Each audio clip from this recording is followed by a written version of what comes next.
Luke, a poor bus driver, saved an old man's life during a snowstorm, never knowing he was an Army veteran. 30 minutes later, 2 police officers arrested him. Life was about to surprise him in the most unexpected way. Hello everyone, welcome to Narrative Whispers. Today I'm going to share another heartwarming story, so let's dive into it. Luke, a middle-aged man with gentle eyes and a weathered face, had been driving the city bus for nearly 2 decades. He woke up every morning before the sun rose, put on his uniform, and climbed into the driver's seat like it was his second home. The bus wasn't just a vehicle to him. It was a place filled with people and stories. He knew his regular passengers by name. Mrs. Collins, the elderly lady who always carried a knitting bag, would climb onto the bus with a soft smile. "Morning, Luke," she'd say, settling into her usual seat by the window. "Finished another scarf for my grandson." Luke would grin, glancing at her through the mirror. "At this rate, he'll have enough scarves for a lifetime, Mrs. Collins." Daniel, the teenager who stayed up too late studying, often boarded the bus with tired eyes. He'd barely make it to his seat before dozing off, his backpack sliding off his shoulder. When Luke reached Daniel's stop, he would gently call out to him, "Hey, champ, this is your stop. You don't want to miss it again, do you?"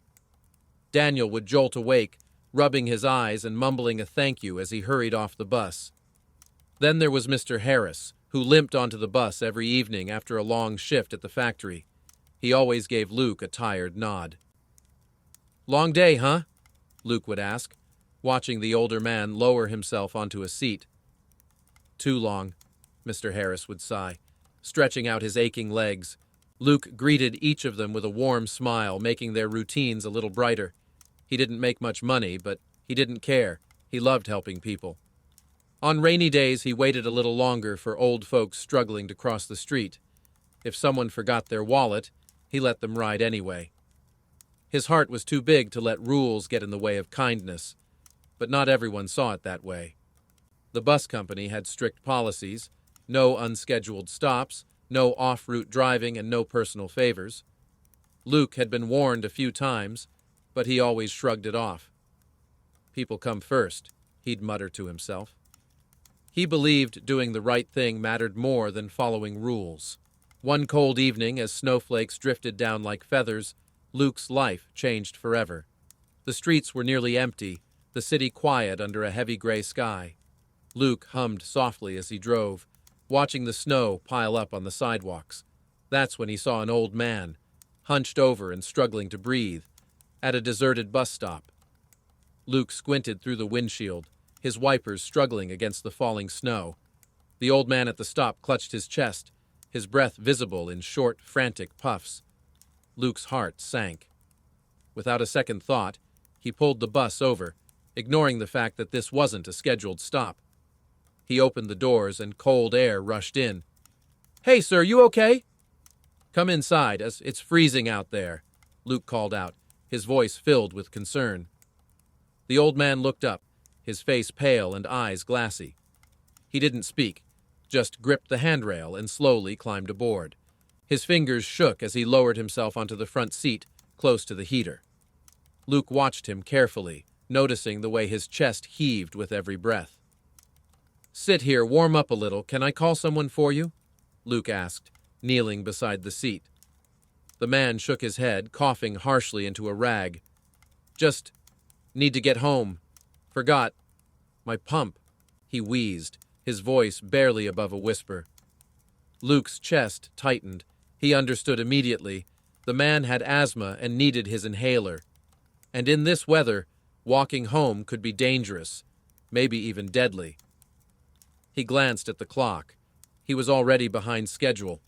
If he took a detour, he'd get in trouble. But one look at the old man's labored breathing made the decision for him. Luke stood up, patted the man's shoulder gently, and said, "Don't worry. I'll get you home." He shut the bus doors and veered off route, the tires crunching through the snow-covered streets. The city was almost silent, except for the hum of the engine and the old man's raspy breaths. Luke tightened his grip on the wheel, his heart pounding. He didn't know this man, but he knew he couldn't just leave him to struggle alone. The city felt eerily quiet. the usual buzz of life muted by the storm. Inside the bus, only the man's strained breathing broke the silence. Luke glanced at him through the rearview mirror. "What's your address?" he asked gently, keeping his voice low. He didn't want to startle him. The man wiped his mouth with a trembling hand. 7th Street, near the old bakery," he whispered, voice barely audible. Luke nodded, making a quick turn even though it took him farther from his regular route. "We'll be there soon," he said, more to reassure himself than the old man. He pressed the gas pedal carefully, trying to keep the ride as smooth as possible. Minutes passed, each one stretching longer than the last. The old man coughed, the sound raspy and wet, and Luke's stomach twisted. He wondered if he should call an ambulance, but the man had said he just needed his pump, and Luke didn't want to waste time waiting when the man's chest already seemed to be fighting for air. "You live alone?" Luke asked, trying to keep the man awake. The old man nodded weakly. "Yeah. Wife passed. Few years back. Just me now." He paused, struggling to catch his breath. "Name's Walter." Luke offered a small, sad smile. "I'm Luke. Hang in there, Walter. We're almost there." The bus rumbled down the deserted street, its headlights cutting through the thick snow falling in heavy sheets. Luke kept glancing at Walter through the mirror, watching the man's chest rise and fall like every breath was a battle. As they approached the usual turn toward 7th Street, Luke saw the flashing orange lights of a construction site. A large barrier blocked the entire road, with a sign reading, "Road closed. Use alternate route." Luke frowned, tapping the steering wheel anxiously. He scanned the street for another option, but the only available route was a narrow side lane, the kind only bikes and pedestrians used. A metal sign loomed above it, marked with a red circle. "No four-wheel vehicles beyond this point." Luke's hands tightened on the wheel. His heart hammered. If he turned back, the next alternate route would add at least 30 minutes. Walter didn't look like he had that kind of time. His lips were turning pale, and his fingers trembled as he clutched his chest. Luke exhaled, his breath shaky. "I'm sorry, but I can't leave you like this," he muttered under his breath. Without hesitating, he turned the wheel and steered the massive bus into the narrow lane, its tires crunching against the icy road. The alley was barely wide enough for the bus. The side mirrors scraped against snow-laden branches, and the wheels skidded on patches of black ice. Luke leaned forward, gripping the wheel so tight his knuckles turned white. The bus jolted over a pothole, and Walter let out a weak groan. Luke winced. "Hold on, Walter," he called out, voice taut with worry. "We're getting through this." The snow blurred his vision, making it hard to see more than a few feet ahead. The alley twisted and turned, lined with tall fences and brick walls, like a maze designed to trap him. His heart pounded with every turn, terrified he'd get stuck or slide into a wall. At one point, a fallen tree branch blocked half the path. Luke didn't even hesitate. He opened the door, jumped into the snow, and dragged the heavy branch aside, slipping and scraping his hands against the ice. He climbed back into the bus, breathless, his chest burning from the cold air. The tires spun against the icy ground, struggling to grip, and Luke silently prayed for the bus to hold on. The engine growled, and the vehicle lurched forward, slowly crawling through the impossible path. Luke glanced at Walter, whose eyes were half closed, breath shallow. "Stay with me, buddy," Luke muttered. "Just a little longer." After what felt like an eternity, the narrow alley finally opened up onto a wider street. Luke gasped in relief, wiping sweat and snow from his forehead. He pressed the gas, the bus gaining speed as he raced toward Walter's apartment building, hoping he wasn't too late. The bus finally lurched out of the narrow alley, sliding slightly on the icy street before finding its grip. Luke's pulse thudded in his ears, but he couldn't slow down. Not now. His fingers ached from clenching the wheel, his muscles tight with exhaustion, but he pressed on, eyes locked on the road ahead. Walter's breaths had grown fainter, his chest barely moved, and his face had taken on a grayish hue. The inhaler couldn't wait any longer. Luke's heart pounded. "Almost there, Walter," he muttered, voice shaking. "Just a few more blocks." The snow fell heavier, swirling in thick, blinding sheets, Streetlights flickered, their glow barely reaching through the storm. Luke had to squint to make out the building numbers, each second stretching unbearably long. Finally, the faded sign of the old bakery came into view. Luke's chest tightened with relief as he pulled the bus right up to the curb, not bothering to park properly. He threw the bus into neutral, yanked the keys out of the ignition, and bolted toward Walter. The old man's head lolled to the side, his mouth slightly open. Luke's stomach dropped. "Walter?" he called, gently shaking his shoulder. "Hey, stay with me." Walter barely stirred, eyes fluttering open for just a second. Without thinking, Luke scooped the frail man into his arms and carried him out of the bus, his boots slipping on the icy sidewalk. Walter felt so light, like he might disappear if Luke loosened his grip even a little. Luke's breath burned in his throat as he trudged through the snow, legs trembling from the weight of exhaustion and panic. He fumbled with the keys he'd taken from Walter's pocket earlier, hands shaking as he tried to fit them into the door lock. The key finally turned, and Luke burst into the small apartment. It smelled faintly of old wood and dust, the air stale and cold. He gently placed Walter in the recliner and frantically searched the side table. His fingers closed around the inhaler, and he pressed it into Walter's hand, guiding it to his mouth. Walter took a shaky puff, his chest heaving. Luke watched, frozen, as the old man's breathing slowly steadied, each inhale sounding a little less desperate than the last.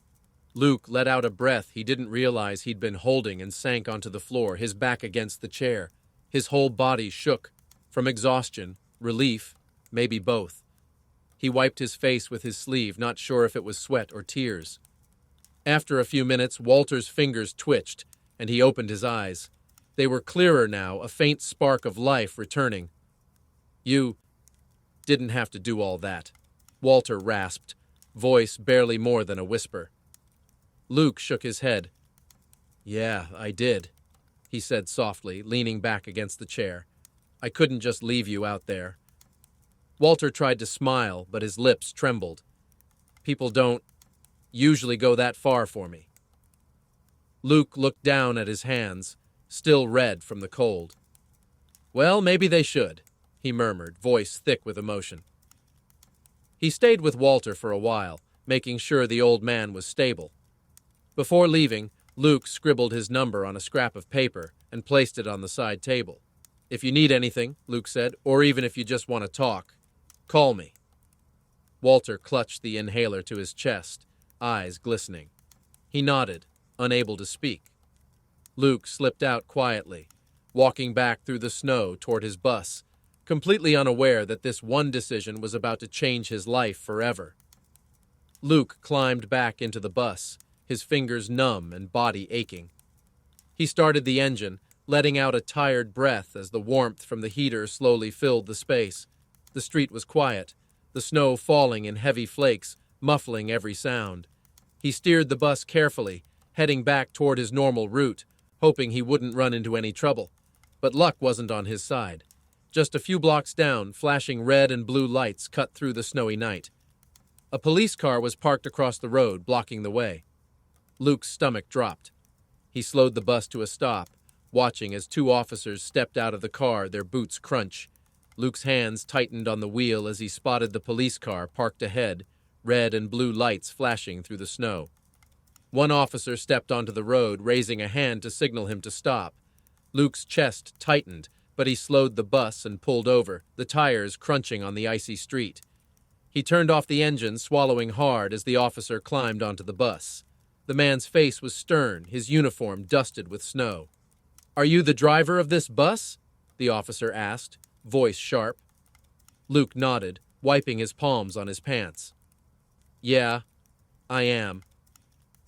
The officer glanced around the empty bus, then back at Luke. "We received a report that this vehicle went off route and entered a restricted area. That true?" Luke hesitated, but lying wouldn't help. He nodded. "I had to. There was an old man. He couldn't breathe. I took him home." The officer's expression didn't soften. "Step off the bus, sir. We need to take you to the station." Luke's heart sank as he stood up, stepping out into the cold, snow swirling around him. The officer gestured to the patrol car, and Luke climbed in without a word, his mind racing. He had just wanted to help, but now it looked like he was going to lose everything. Luke sat stiffly in the back of the patrol car, the cold leather seat pressing against his back. Snowflakes tapped against the windows as the city lights blurred past. His fingers curled into his lap, knuckles white. He kept replaying the evening in his head. Walter gasping for breath, the empty streets, the shortcut through the restricted lane. He had done what he thought was right, but now it felt like that decision was about to cost him everything. The officers didn't say much during the drive. The quiet felt heavy, like it was crushing him. Luke glanced down at his hands, rough and calloused from years of work, and wondered if he'd ever get behind the wheel of his bus again. By the time they reached the police station, Luke's heart was pounding so loudly he thought the officers might hear it. They led him inside, past rows of desks cluttered with paperwork and half-empty coffee cups. "Wait here," one officer muttered, motioning to a bench against the wall.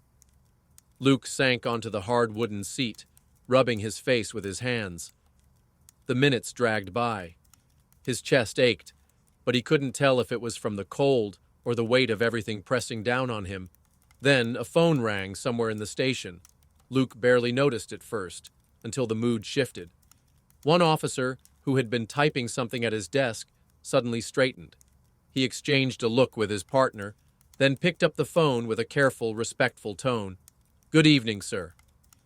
Luke didn't pay attention to the conversation at first, his mind still spinning. But then he saw it.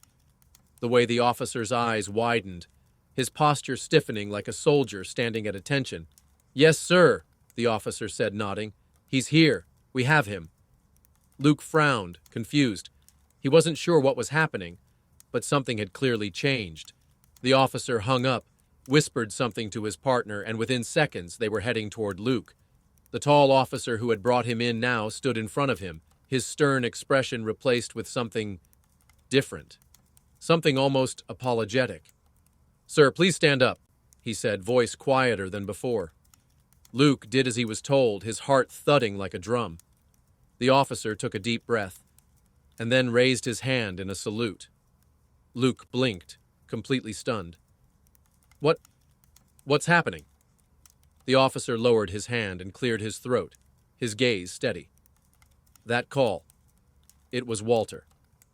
Luke's breath caught. "He's a veteran," the officer continued, voice softer now. "And he told us everything. How you helped him, how you went off route to get him home when he couldn't breathe, how you broke the rules just to save his life." Luke swallowed hard, his throat tight. I didn't know he was a veteran," he whispered. He needed help." The officer nodded slowly. "You didn't ask for anything in return. You risked your job just to make sure an old man didn't die alone in the snow." Luke rubbed the back of his neck, unsure what to say. He'd been ready for the worst. Fines, termination, maybe even losing his license. But this? He never expected this. "Wait here," the officer said, disappearing into an office. Luke sat back down, his legs trembling. He couldn't process it. His body was exhausted, his mind still racing to catch up with everything. 15 minutes later, the officer returned, holding an envelope. He handed it to Luke. "What's this?" Luke asked, staring at it. The officer smiled, the first genuine smile Luke had seen all night. "A token of appreciation," he said, "from the Veterans Association and from us." Luke's fingers trembled as he opened the envelope. Inside was a check, a sum so large it made his head spin. Money he never could have imagined. His eyes welled up, and he quickly wiped his face with his sleeve. I don't understand," Luke stammered. "I was just doing what anyone would do." The officer placed a gentle hand on Luke's shoulder. "That's the thing," he said quietly. "Most people wouldn't." Luke sat there, the envelope heavy in his lap, trying to catch his breath. He thought about Walter, sitting in his apartment, finally breathing easier. He thought about the snow-covered streets and the quiet hum of the bus engine. And for the first time that night, Luke let out a shaky, relieved laugh. He didn't lose everything. In fact, he might have gained more than he ever thought possible. Luke stepped out of the police station, the cold night wrapping around him like a heavy blanket. The streets were quiet, the snow glistening under the dim streetlights. He looked up at the sky, letting out a shaky breath, his heart full of relief. He had no regrets. He did what he thought was right. And that was enough. The next morning, as the city slowly woke up, Luke was back in his driver's seat, the bus doors swinging open at every stop. He greeted each passenger with the same warm smile, just like he always had, as if nothing had changed. Thank you for listening to this story. If you like it, please do not forget to like, share, and subscribe to the channel. See you in the next story of Narrative Whispers.